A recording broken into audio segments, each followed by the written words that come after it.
queridos hermanos. La primera pregunta es, me gustaría saber cuántos libros de la Biblia, cuántos libros de los profetas hay. Hola, queridos hermanos. Vamos a responder las preguntas del tema número 3. La primera pregunta nos dice, me gustaría saber cuántos profetas hay y cuáles son. Miren, en total son 4 profetas mayores y 14 menores. Son profetas mayores Isaías, Jeremías, Daniel y Ezequiel.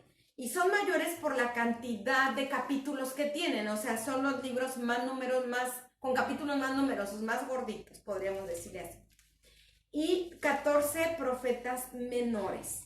Aquí en cada índice de la Biblia, ustedes pueden encontrar ahí todos los nombres de los profetas, ¿sí? Por lo regular el índice está al principio de la Biblia y ahí no. Hola, queridos hermanos, qué alegría el poder responder las preguntas que me han hecho del tema 3.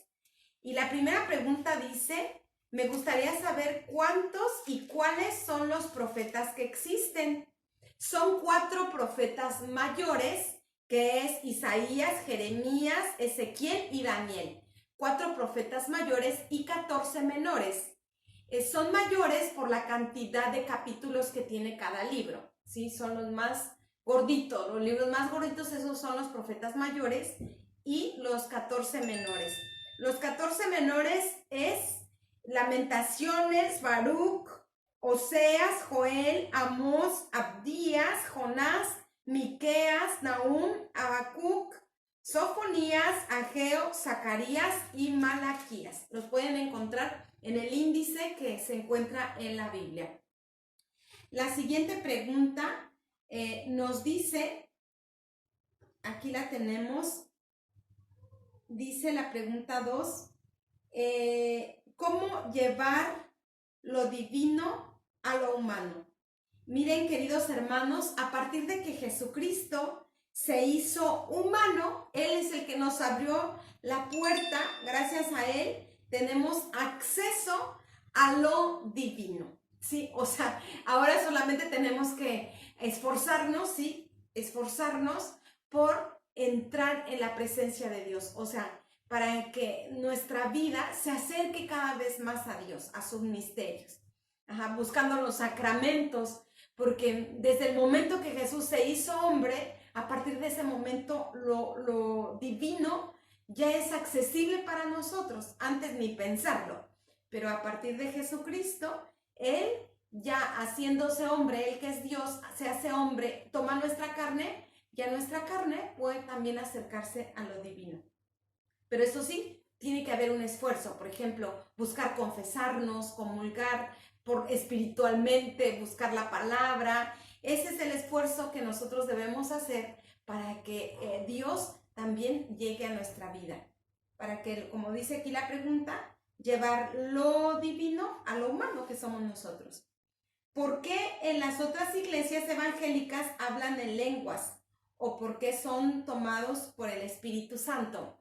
Miren, el Espíritu Santo sopla donde quiere, ¿sí? Y de tal manera que si hay un corazón dispuesto, un corazón que tiene ese deseo de cumplir la voluntad de Dios, también el Espíritu Santo puede llenarlos a ellos, aunque se encuentren en 1000 errores, pero si tienen una recta intención y su intención es amar a Dios, servirlo, realmente los han engañado y piensan que ahí está la verdad, obviamente que el Espíritu Santo también se va a apoderar de ellos. Recordemos que Pedro, cuando fue a predicar a la casa de Cornelio, él estaba predicando y de pronto todos los que estaban ahí reunidos quedaron completamente llenos del Espíritu Santo. Y aunque eran paganos, incluso esto quedó con mucho asombro los apóstoles y los judíos que estaban ahí reunidos, porque decían, ¿cómo es que Dios regala su Espíritu Santo incluso a los que son paganos? Porque el Espíritu Santo se adelanta a nuestros méritos. Es así. Y donde encuentra un corazón dispuesto, Él se derrama. También pregunta 4. ¿Está bien presionar a alguien a alabar a Dios con palabras. En un momento de un retiro a cargo del grupo carismático, personalmente sentí que se nos estaba presionando para hablar en voz alta y al mismo tiempo todos.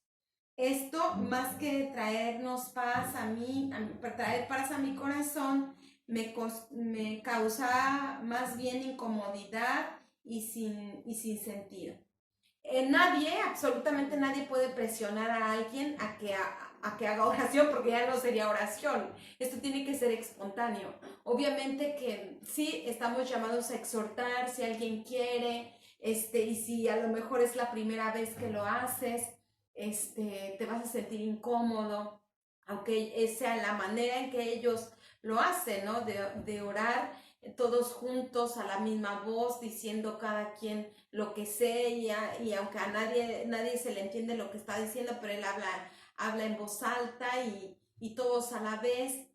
Bueno, ellos, esa es su forma y yo creo que les ha dado resultado, pero a nadie se le puede obligar, porque como bien lo dices, obligado, pues lejos de experimentar paz o liberación, lo que voy a experimentar es incomodidad, ¿no? Es como algo que no va y no le encuentro sentido.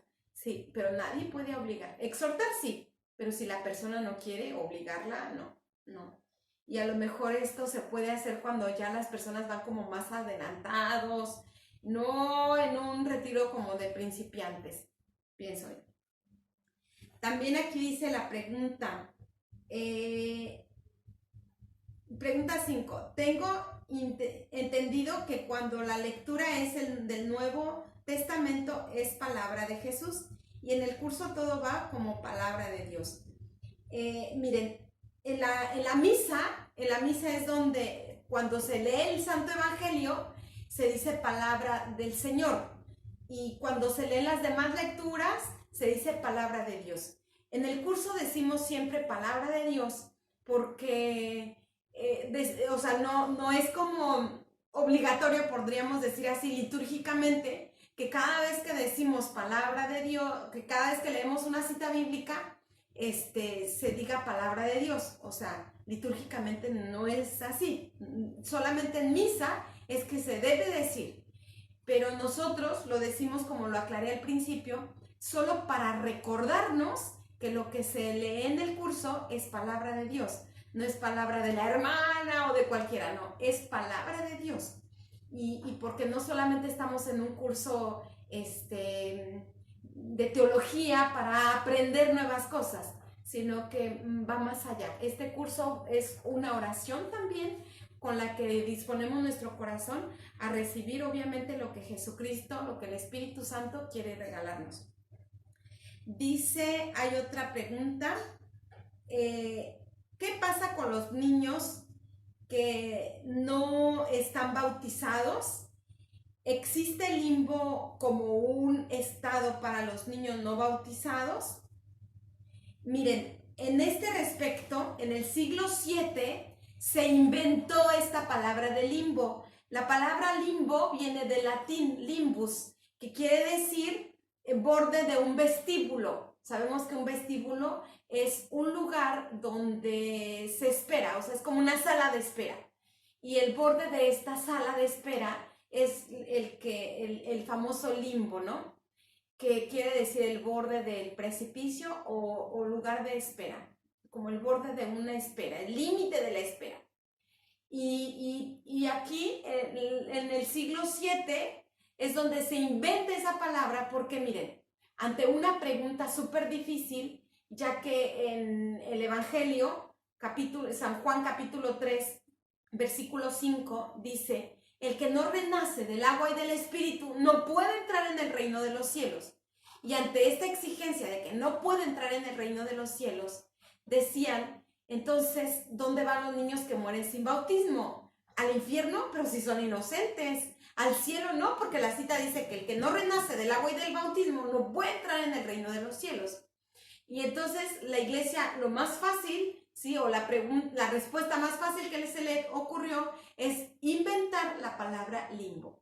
Cosa que después la iglesia se puso de verdad a estudiar y dio la respuesta en el Catecismo de la Iglesia Católica, donde dice que Jesús jamás rechazó a los niños. En el Evangelio de San Marcos, capítulo 10, versículo 14, Jesús inclusive regañó a los apóstoles que estaban quitando a los niños para que no hicieran ruido, y Jesús les dijo: dejen que los niños vengan a mí, no se lo impidan, porque de ellos es el reino de los cielos.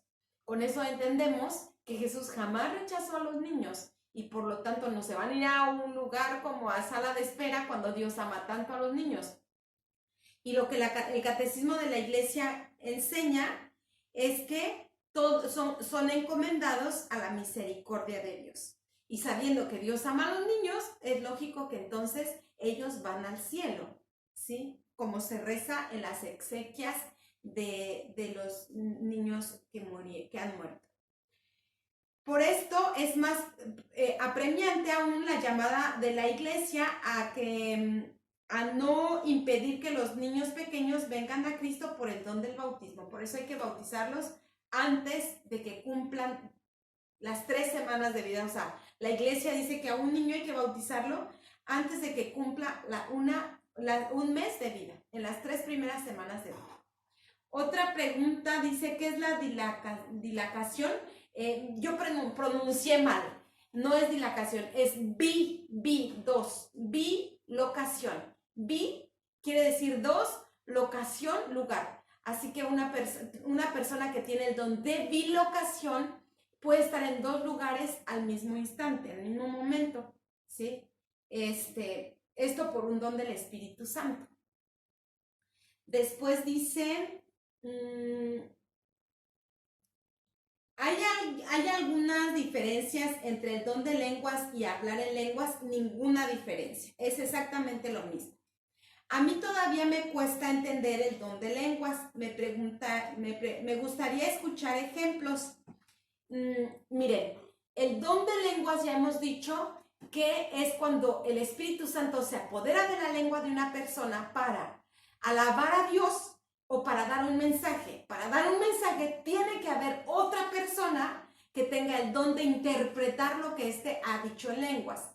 Un ejemplo: yo conocí a una señora en México que ella era bastante joven, sus hijos chicos, niños todavía, y le salió un tumor en la axila. Era como un tipo cáncer de mama, pero tenía así una pelotita en la axila bastante grande. Y ella, como yo le daba el curso bíblico, me lo compartió.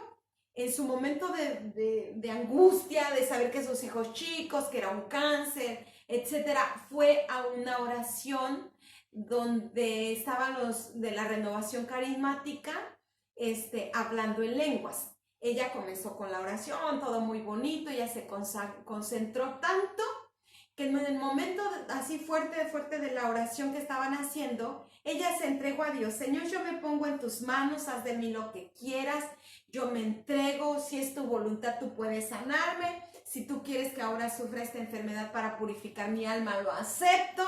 Bueno, el punto es que después terminó ese momento de oración y ahora siguió el turno de la mujer que era la que interpretaba las lenguas. Y ella, o sea, era la primera vez que asistía a esa oración, nadie la conocía más que 2 personas, pero que nadie sabía porque ella recién le habían dicho que tenía que empezar con las quimios de su cáncer que tenía ahí. Y nadie más sabía, incluso ni su familia. Y entonces ella dice que cuando estaban en la oración sintió así como un calorcito rico que le entró. Y cuando ya llegó el momento que la señora que sabía, que tenía el don de interpretar lo que habían dicho en lenguas, ella dice: aquí hay una señora, aquí hay una persona, porque los que interpretan las lenguas no saben si es hombre o si es mujer, por eso dicen: aquí hay una persona que estaba muy angustiada por su enfermedad, pero que el Señor le ha dado mucha paz con la oración. Ella el día, tal día, o sea, le dicen hasta con día, le han anunciado que tiene un cáncer de mama, pero que el Señor la ha sanado con esta oración, ya no tiene nada. Y cuando le dicen eso, ella se toca y se da cuenta que ha desaparecido esa bolita que tenía, ese tumor ha desaparecido completamente. Dice que incluso le dolía mucho el brazo y lo tenía incluso hasta mal, o sea, y dice que todo dolor desapareció. Ella quedó completamente sana en ese momento. También le dijeron de otras cosas que ella le tenía preocupada. El Espíritu Santo le dice que no se preocupe por tal situación, con tal cosa. Ya no me recuerdo yo lo demás, pero ella sí lo sabía. Entonces, nadie de los ahí presentes sabía quién era la persona. Solo lo sabía ella. Y cuando ella después empezó a llorar porque se dio cuenta que había sido sanada y ella se reveló, o sea, ella reveló que es ella la que tenía el tumor, etcétera, y que Dios la sanó. Ella se sintió animada y lo dijo. Pero hay muchas personas que no lo dicen, sí, porque como el Espíritu Santo les dice tan puntual las cosas, ella se lo guarda, ¿no? Pero ella lo quiso expresar y ahí pues ya todos se enteraron. Pero por lo regular, o sea, no es que el Espíritu Santo como que ya descubra toda la vida de la persona que está ahí para, no, o sea, sí que no, es como si la persona decide dar su testimonio, lo da. Creo que tendría a medias lo del don de lenguas. Las personas que tienen este don, ¿cómo sabemos que efectivamente lo que están transmitiendo es el mensaje de Dios y no otra cosa? ¿El oyente lo siente?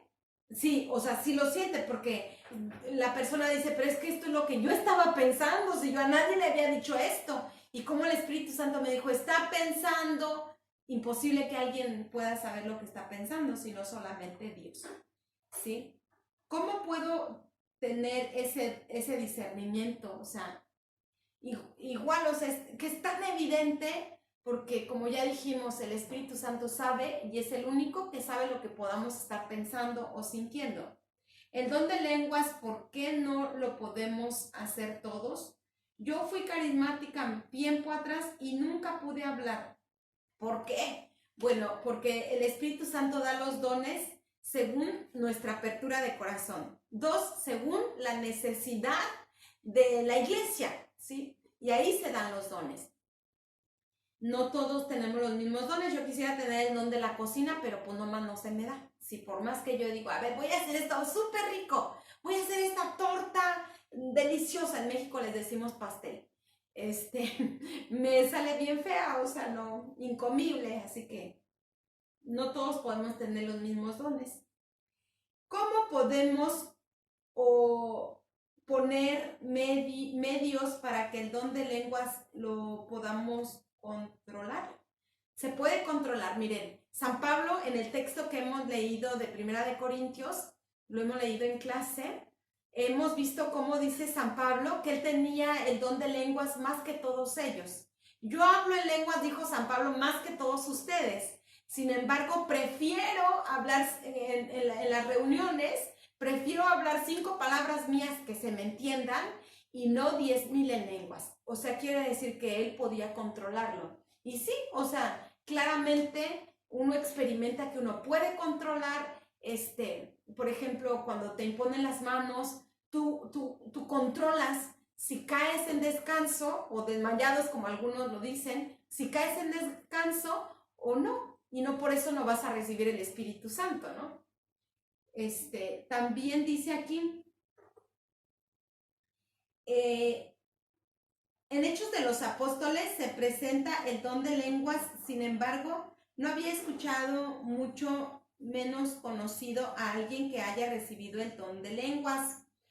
¿Hay más dones del Espíritu Santo que se manifiesten con el don de la lengua? Sí, o sea, con el don de lenguas. Otros dones, sí, por ejemplo, el don de consejo, tú lo haces con la lengua. El don de fortaleza, tú das fortaleza, tienes fortaleza y la compartes con la lengua.